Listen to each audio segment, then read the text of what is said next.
வண்டியை வேற எங்கேயே தூக்கிச்சு. அது இவங்களால செய்ய முடியும். அது அதிகாரம். ரெண்டாவது,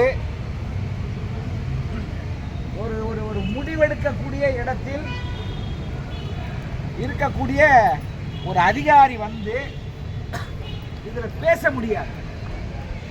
ஏன்னா எல்லா விஷயமும் தெரிந்தவர் நம்ம டிஎம்ஓ ஆரம்பம் ஏராளமான அனுபவம் உள்ளவர்கள்.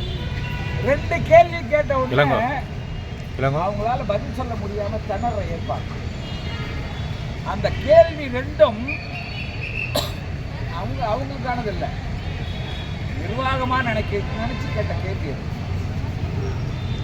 நிர்வாகமா நினைச்சு கேட்டாலும் கூட நாளைக்கு ரிட்டையர் ஆகுனா அவங்க கதையும் இப்படித்தான்.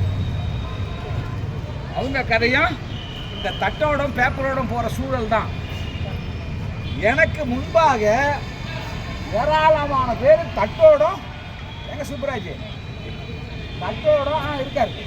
இப்போ பல சுப்பராஜுக்கிறாங்க, இங்க போனவங்க இருக்கிறாங்க. பின்னாடியும் ஏராளமான ஆட்கள் இதே தட்டோட. இன்னைக்கு எனக்கு வந்து என்னன்னா உடனே செக்கை போட்டு எத்தாண்டு குத்துருவாங்க.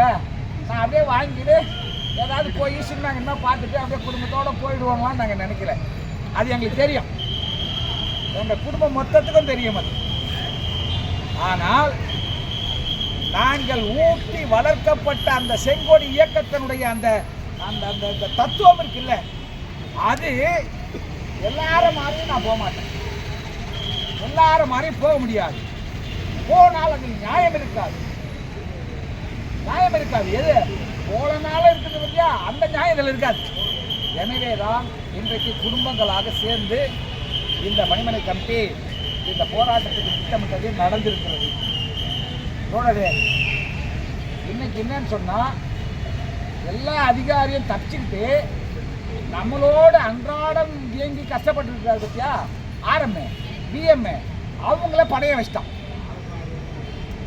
ஏன்னா இந்த கேள்விக்கு பதிலை அவர்களால் சொல்லவே முடியாது. இது பாலிசி மேட்டர். Policy matter. கவர்மெண்ட்டினுடைய அந்த காதுக்கு உரைக்கணும், அந்த டமாரா காடு கிழியலணும். கிழியலன்னு சொன்ன அசிங்கப்பட்டிருக்கு. இன்னைக்கு எல்லா மீடியாவுக்கும் போயிருக்கு. என்ன கூத்துன்னு சொன்னா,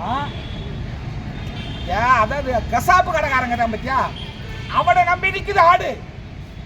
அதான் கூத்து. மிரட்டுறான் பாரு, போய் பாரு. நாங்க 50 பேர் இருக்கிறோம், 50 பேர் இருக்கிறோம். எதுக்கு?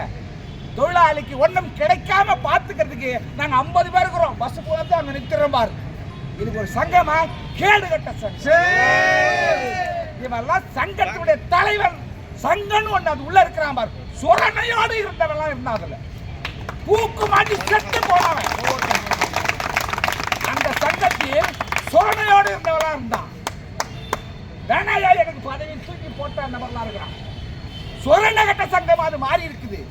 இல்லைன்னு சொன்னா இந்நேரம் நம்ம கூட நின்று இருக்கணும். ஆனா என்ன துரதிர்ஷ்டம் சொன்னா, தொழிலாளி அந்த கசாப்பு கடைக்காரனை நம்புறான். அந்த கசாப்பு கடைக்காரனை நம்புறான். நம்ப வேண்டியவனை கூத்துறான், ஏத்துறான். இதுக்கு எப்பயா தீர்வு வந்திருக்கும்? ஒரு 50 பேரு குறிப்பிட்டு சொல்றேன், திமுக தலைமையிலான கீழே இருக்கிற எல்பிஎஃப் சங்கத்திலிருந்து 50 பேர் சொரணை உள்ள எவனா வந்து பாரு வெளியே. வந்து பாரு, எவனா சொரணை உள்ள எவனா வந்து பாரு வெளியே. அந்த சங்கமும் அந்த ஆட்சியும் இந்த நிர்வாகமும் ஆடும். அதுக்கு பதிலாக நம்மளே சொல்லிக்கிறோம், வெளியே வந்துடு. நம்ம என்ன அவங்க வீட்டில் போய் உட்காந்துக்கிறான் மாதிரி. அவங்க வீட்டில் உட்காந்தா இங்கேயே நம்ம ரோட்டில் உட்கார போகிறோம், கேட்டில் உட்கார போகிறோம். அவங்க வீட்டில் உட்கார்ற மாதிரி இருந்தா நம்ம ஏன் இந்த கேட்டில் உட்கார போகிறோம்? அது வேற, இது வேற.